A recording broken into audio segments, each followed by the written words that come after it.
Today, in the local Oxfam shop for £2.99, I acquired this, the Mammoth Book of 20th Century Science Fiction Volume 2, Faded but Unbroken Spine, £2.99, contains such gems as The Rose by Charles L. Harness, which I haven't read for years, Beggars in Spain by Nancy Kress, which I also haven't read for years and can't remember much about, won lots of awards.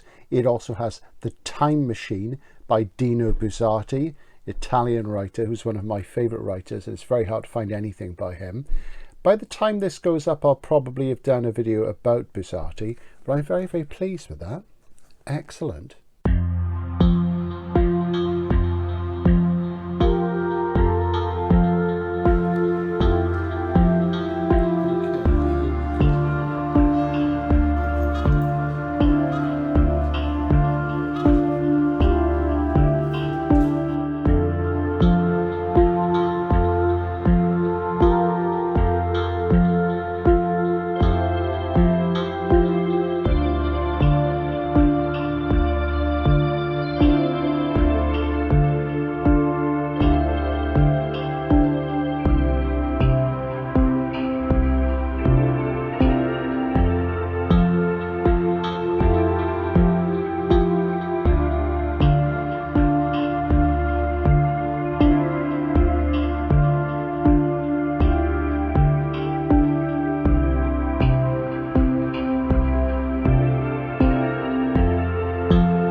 Okay, I did some rearranging and I've actually created some space. You can't see the space, of course, but it is there, believe you me. So I got some more books out front, different books out front, so we've got a different background, nice and alphabetized. Except at the very end here where I've got Stanislaw Lem before Dinar Kuntz, because I haven't covered the Lem and I do on the jacket of Frey and Dinar Kuntz. I only got it for the jacket, quite honestly. Hi, Stephen the Andrews, Outlaw Bookseller here, loitering in sunny Bath, waiting at Checkpoint Charlie for the pickup. Going up to see my friend Graham again, he of the stunning SF collection. Do a bit of horse trading, bit of trading, bit of buying, bit of swapping, bit of chat. We'll see what comes out of it. Okay, so I'm back at Graham's and we're going to have a little chat, and we're talking about, you got some duplicates here, and I was just saying that this lovely little corgi here by Rex Gordon, my friend Jules Burt would love that. No, Rex Gordon, is that Rex, was it Rex Gordon who wrote the Aerodrome? No, it's not the same guy. Who wrote the Aerodrome? Rex Warner, isn't it? Yeah, of course, yeah, and Talent for War. This was I mean, you and I've both got this in hardcover, haven't we? I mean, he was quite a favourite of yours, wasn't he? So yeah. Yeah, and he produced quite a few books. I'm not sure he's doing it at the moment. I think he is still active, actually. I think so, yeah. For someone from the 80s. Yeah, because it was very end of the 80s, wasn't it? Yeah. Wilson Tucker, You're the Quiet Sun. That's a rather striking jacket on that one, isn't it? Yeah. This one is this one's set in the Arctic or the Antarctic. Is that right? Am I right? Am I thinking of another one? I'm thinking of another one. I think, aren't I? Yeah, definitely. Yeah. And that is a time travel book. Yeah, well, which one am I thinking of then? Drandrod's Dream. That's a rather good cover, isn't it? Yeah. Wow. Okay. And on the back, it's got an advert for the Graduate Charles Webb, Marriage of a Young Stockbroker. Slightly different market, you'd have thought, wouldn't you, to Philip K. Dick? But there you go. Maybe not, you know. So you've got some nice PKDs in here, which obviously, you know, I've got them all. Now, Avram Davidson, or All the Seas with Oysters. Now, that's a title, isn't it? It is, yeah. Straight away, you think, what a great title, yeah. Are you much of a fan of Davidson at all? Yeah. Yeah? I read him years ago and I enjoyed them. So. I recently read Clash of Star Kings, which is really well written, and Scott Bradley put me onto that. The Missionaries, D.G. Compton, that's a great one. Book I've got, great stuff, fantastic. Yeah, you can't really argue with that. And okay, got some other things. Derek Robinson. This is the guy who did the Goshawk Squadron, isn't it? Yeah, he did a lot of sort of World War II aviation thrillers, I guess you'd call them. Yeah. Well, they're quite hard hitting. Yeah, the characters die in them a lot. What was the other famous one? Was it Piece of Cake? Yeah, and there are others as There well. used to be pan books, I remember at the time. Valerie J. Freerich, who I can't say I've ever heard of. So there's an interesting one. Obviously from Rock, the States, which is Penguin USA. I'll show you the colophon there at the top. Okay, so Robert Maleval. Okay. That looks like a post-apocalyptic, doesn't it? Yeah. Yeah, don't know that at all. I think that's he wrote Day of the Dolphin. Oh, I think it's an incredibly rare book, that. Yeah. I was quite shocked when I... Have you read this guy? No, I haven't. No, I haven't either. Day of the Dolphin was made into a film, wasn't it? I don't think I ever saw it, but, you know. Ian Watson. Yeah. Okay, I think about that one, because he's very spiky, Ian Watson. It's, there's Daughters of the Dolphin by Roy Mayers. Another one I don't know, I must say. Okay, so it's an undersea thing. And a nice ace copy of the Ganymede Takeover. I mean, you do realise, don't you, there's probably lots of Philip K. Dick newbies out there who are salivating at the very thought of these titles. Kate Wilhelm, Somerset Dreams in a Science Fiction Book Club. And you'll have a... I imagine you've probably got the standard hardcover first. I have, yeah. Which is a really nice book, isn't it? Yeah. We should kind of show that. I'll try and find a picture of that and show that on the channel, because it's really nice. Nice jacket. Joseph I've got quite Green. a large collection of her in hardback. Yeah, well, I had those. None of them are visible. Yeah. At the back. Yeah, I'm sure I've never seen your Kate Wilhelm hardbacks. So I had quite a few paperbacks off you, didn't I, last time? Rediscover them, because I thought, where in the hell are they? So like the rediscovery of Kate Wilhelm by Cordwainer Smith. Yeah. Joseph Green, we mentioned him last time. We talked about Gold the Man, didn't we? Which is a really unusual one. There's one of these minor writers that's still worth reading. Yeah, nonetheless quite interesting. Yeah, I've never read this. I'm aware of it, but I do know it. So, and Wilson Tucker, who I must say I've never paid a lot of attention to. I probably should. Now here's a great book which we both like, and this is a book club edition again. Keith Roberts' The Grain Kings, fantastic short stories. Chris Foss jacket there, not in its full colour glory, but worth picking up if you see that. That is really quite something. Just have a quick look inside and see what stories are in this one. See if I can remember. I obviously can't. It's got The White Boat, which is in the full versions of Pavan. It's got Weihnachtebend, which is fantastic alternative history story. You know, Hitler wins. Really, really good. Very subtle. Passing of the Dragons, which is the title of one of his American collections, isn't it? And The Grain Kings itself, which is about a battle between giant combine harvesters in the future. Sounds absurd, but it's fantastic. Great stuff. So if you ever see these guys out there, pick it up, because Keith is the man, or was, no longer with us, sadly.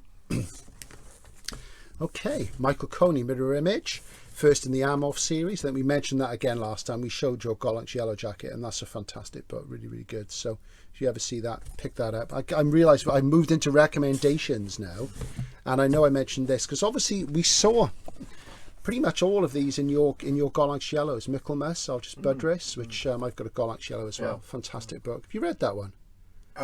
Yes, I think so. Yeah, for a long time ago. Yeah. It's about the journalist who's got the AI in his briefcase and he runs the world from it. Fantastic. Yeah. Very much ahead of his time. Hampshire Wonder, J.D. Beresford. Now that's an early British SF novel, isn't it? I mean, what year does that date from? It's probably around about the time of Wells, isn't it? So it is. It's actually a very good. Yeah, I've read of it and never actually read it.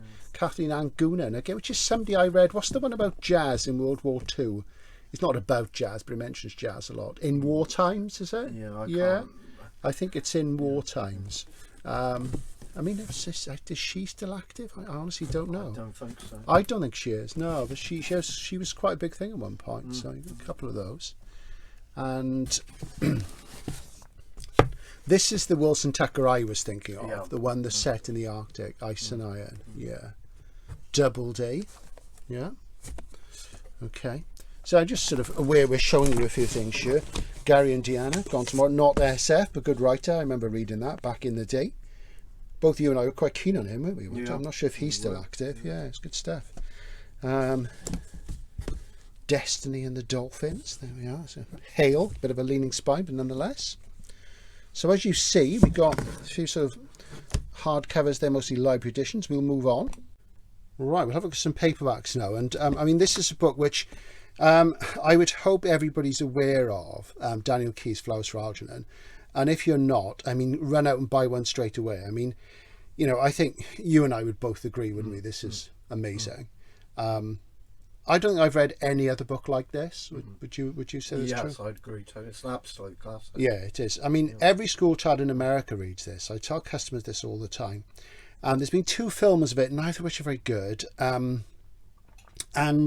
it's about a guy with learning difficulties who works sweeping up in a drugstore, as they say in the States. It's set in about the early 60s. Obviously near future thing then. And he's given this treatment to increase his intelligence. And it's a first person narrative. He writes it and it's just so clever and it's incredibly moving and it's a Gollancz masterwork. So if you haven't read that, you should. It's a really important book. One of these days they'll put a mainstream novel cover on it. That has been done and it'll be promoted as a new book and people will freak out because of it. So read it now. Its time will come. There's no doubt about that. It's superb. And you just mentioned Judith Moffat to me as well. And I know you've talked to me about her before. And you say, is there only 2 books? Is that right? There are 3. There are 3. Yeah, okay. Yeah. But you recommend these. So, and these are spares. So I should retake these off your hand, shouldn't I? So. Yeah. Okay. Well, I'll definitely have a little horse trade with you about those and stuff. So here's another one. Another great thing. Richard McKenna, Casey Agonisti's and other SF and fantasy stories. I think I've also got this as well, and I've got the hardcover. Obviously, you have too. And he wrote the Sand Pebbles, didn't he? But these are good stories, aren't they? Yeah, I really like these. So if you see this audience out there, pick it up. It's great. Not in print now, I don't think, unless it's in print in the States. Brian Orse's Ruins, fantastic novella. Somebody who I want to do a video about at some point, or at least, well, maybe 2 videos, is Barry Marsborough's Galaxies, a superb book. And I've got this edition, and I know you've got a Greg Press hardcover, haven't you? Yeah, with jacketless, which is really nice. Beautiful stuff. And another favourite here, I think I've mentioned this elsewhere, Norman Spinrad's The Iron Dream, which is an alternate history novel. I'm sure I've mentioned this, and I'm sure you must know about it because it's quite famous, but I'll talk about it for anybody who hasn't. But you open it up, and you get the title page, and you go a little bit further in. There's a dedication from the author. And you go a bit further in, and there's a blurb about the author, and it tells you the author is Adolf Hitler, because you turn the next page and it's got about the author, all about Hitler, tells you that he was involved in radical politics, and you get Lord of the Swastika, a science fiction novel by Adolf Hitler. So this is a book which has fallen through from another alternate universe where Hitler didn't become the leader of a fascist party, but he became a science fiction writer, and you really have to read it. It's fantastic stuff, one of Norman's finest. So there we go. Ian MacDonald, you're a big Ian MacDonald fan, aren't you, Graham? Yeah, I've never read very much, and he's very highly regarded, isn't he? And this looks like a fantasy novel. Yeah. This has got a different jacket in hardcover, doesn't it? Yeah. Yes, a Gollancz, isn't it? It's very, very pretty. So, Sherry, again, you're a big Sherry Tepper fan, aren't you? I am. Gate to Woman's Country and Grass is another. This is one of her early major books as well, though, isn't it? So, yeah. She's basically a fantasy writer, but the books often drift into science fiction territory. I'm interested in that because I've read stuff by her, but I've never paid a lot of attention, so I really should. That's rather an interesting jacket, isn't it? Another Algorithm. Very good writer. French writer? Yeah. He wrote a couple of books. So, okay. Wow, you got me interested. Good old JG. But do you know, the only copy I've got the Atrocity Exhibition is a large format hardcover limited edition, the research one. Have you got that one, Graham? No. Yeah. No. So I do need one for quick reference. So copy. Yeah. And I mean, here's another fantastic book, guys. If you ever see this, Keith Roberts' The Inner Wheel, which is a bit like an English version of More Than Human, except I basically think it's better.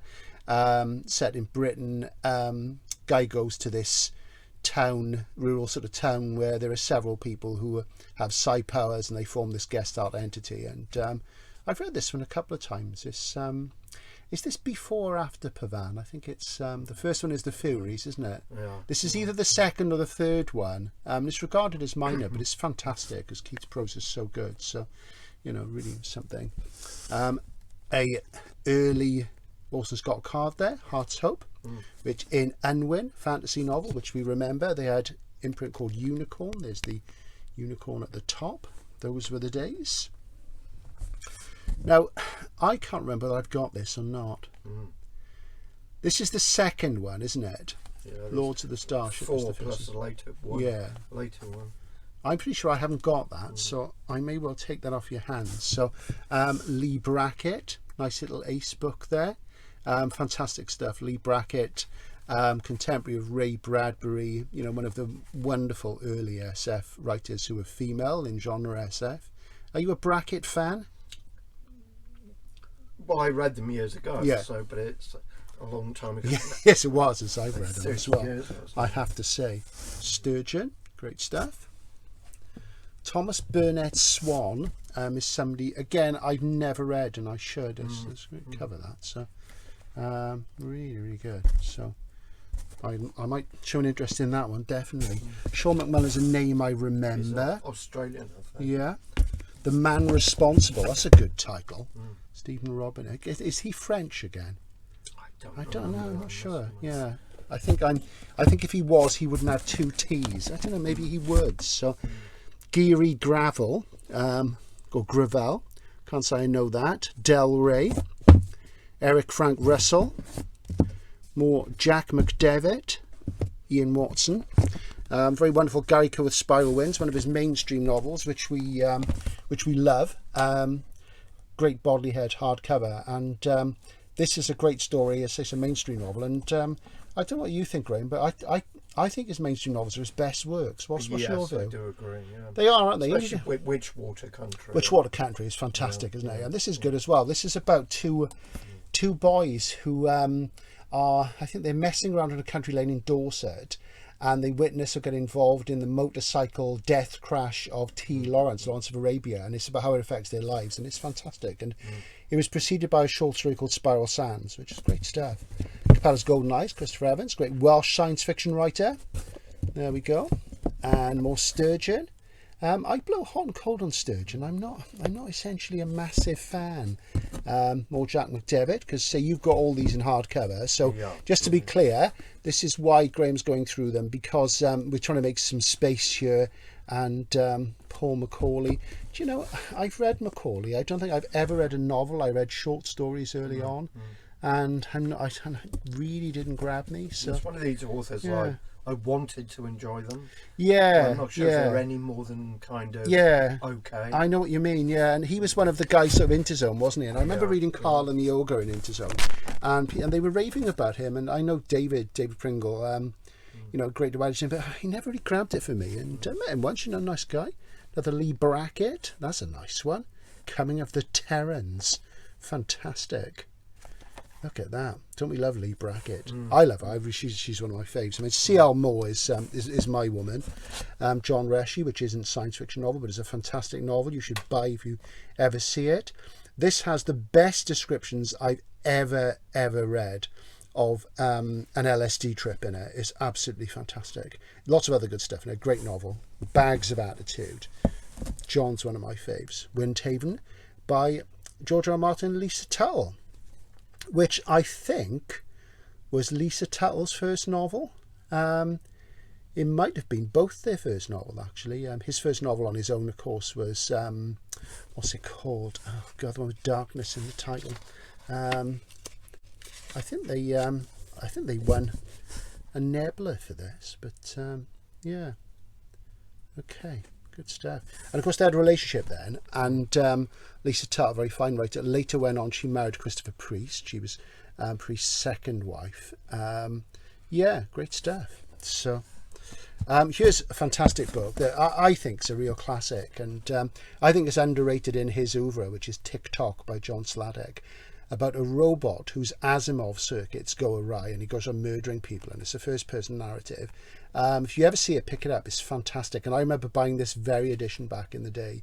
And I imagine you've got the hardcover as well. Yeah, it's a great one. So if you haven't read Sladek, it's not a bad place to start, actually. So worth a look. Ian Wallace, who we've talked about before, who's obscure but interesting. So yeah, we have to have a look at that possibly. And some more Kate Wilhelm. That's what last time. The Clone by Theodore L. Thomas and Kate Wilhelm. Well, what's this then? Because that's interesting. Who's Theodore L. Thomas? I don't remember. Wow. Because, of course, when we think of cloning and Kate Wilhelm, we think of Where Late the Sweet Bird Sang. We have to look that up. It's no good. You of the Cloud. Also Ted Thomas. I wonder if Ted Thomas... I wonder if that's a pseudonym for Damon Knight. Could be. You wonder, don't you? Because, of course, they were married, weren't they? So you do wonder about that. That's something we'll have to look up. A gap in the knowledge. Shocking. There we go. There's Flowers Algernon again with a film tie-in cover for the film Charlie, which won an Oscar because it was Cliff Robertson played Charlie, the central character of Flowers Algernon. And it's a very, very dated film. I don't say dated, I say of its time, but it is very dated. It's really terrible. It was probably terrible at the time, but there you go. Kentucky Ham, William Burroughs Jr. That's the son of William Burroughs, and this is one of his sort of mainstream autobiographical novels. Very good if you can pick it up. Great stuff.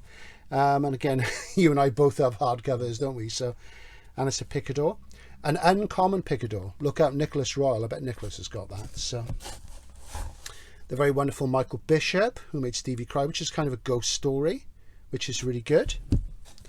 Now, Bruce McAllister. Isn't Bruce McAllister Australian? Dream Baby? I don't think so. I don't know. Why am I thinking that? Not sure. Pasolini, not SF, but good modernist stuff. And William Barton. William Barton was around for years and years and years, wasn't he? He goes way back. Novels together. So. I can't say I know the other chap at all, but interesting stuff. Hothouse, look at that jacket. We do love Hothouse. You can, if you haven't read Hothouse, come on, get out there and read it. It's in my top 4 Aldises. And obviously, Graham, you're very keen on Hothouse, aren't you? Yes. Yeah.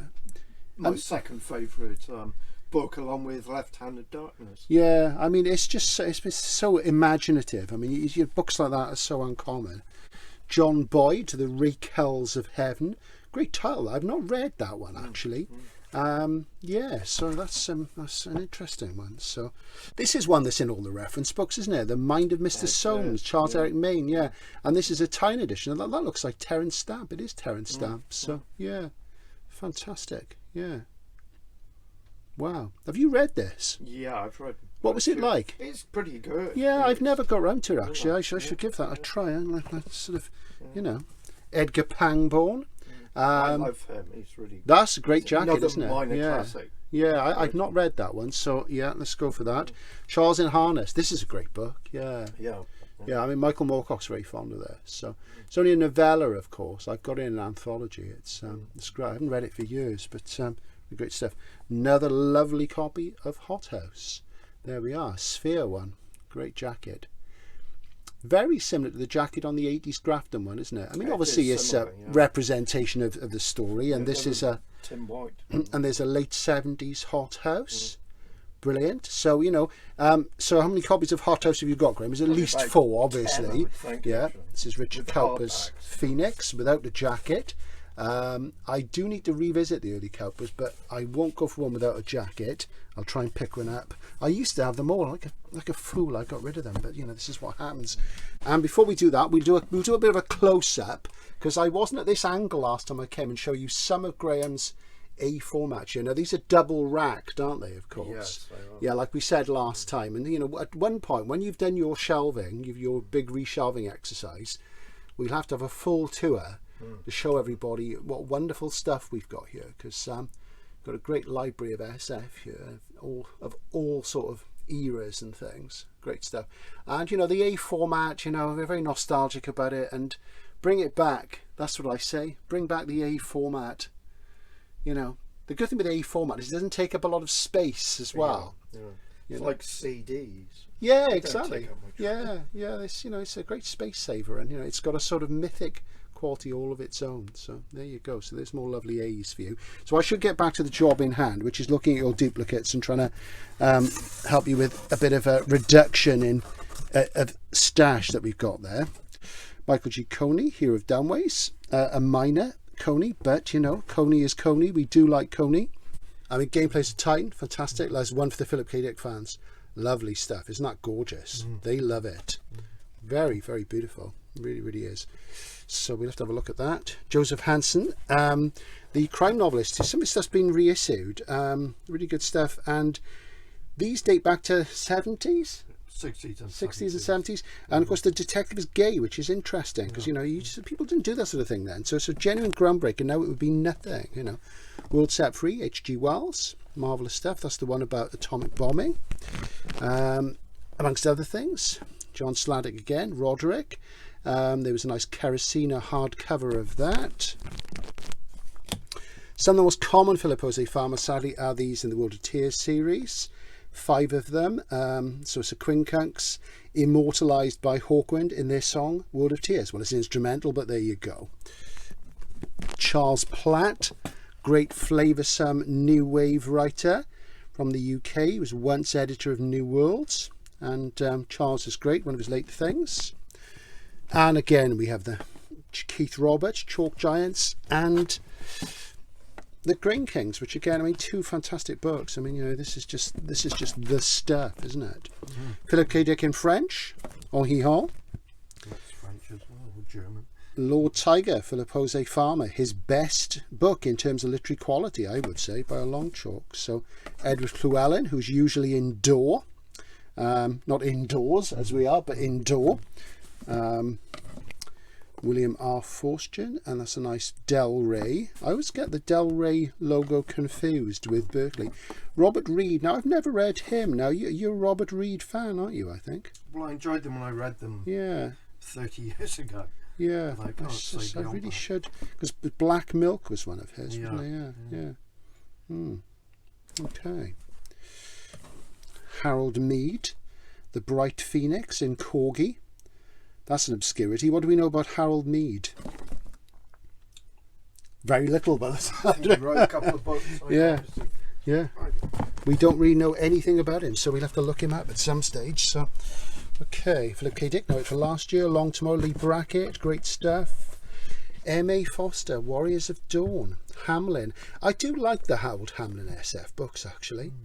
Yeah, I don't know much about that at all. So, if anything, other than the fact... William Barnwell, he's another obscurity. Paul Kearney, who we know, can't say I've read. You've read those, obviously, because you have those in hardcover. I do, yeah. They're fantasy, aren't they? Barry N. Malmsberg, very common book this, Destruction of the Temple, but brilliant.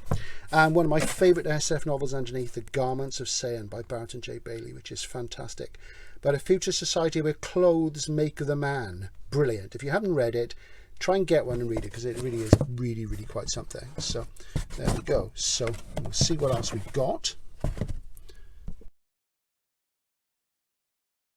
Okay, well, we're just talking about Stag Boy by William Rayner, which you can see here in a Collins hardcover from 1972, which is a children's book. It's an absolutely beautiful illustration. I mean, look at that. And we were saying, Graham, that this is kind of like a folk horror thing, possibly? It is, you know, it's somebody who becomes sort of possessed with a spirit of a stag. Right. And obviously the antlers, the horned god and all that stuff. So that's one to watch out for. Obviously you're not letting that go, because that's brilliant. But I shall watch out for that. That's fantastic. Thanks for that. There's a little obscurity for everybody to watch out for, guys.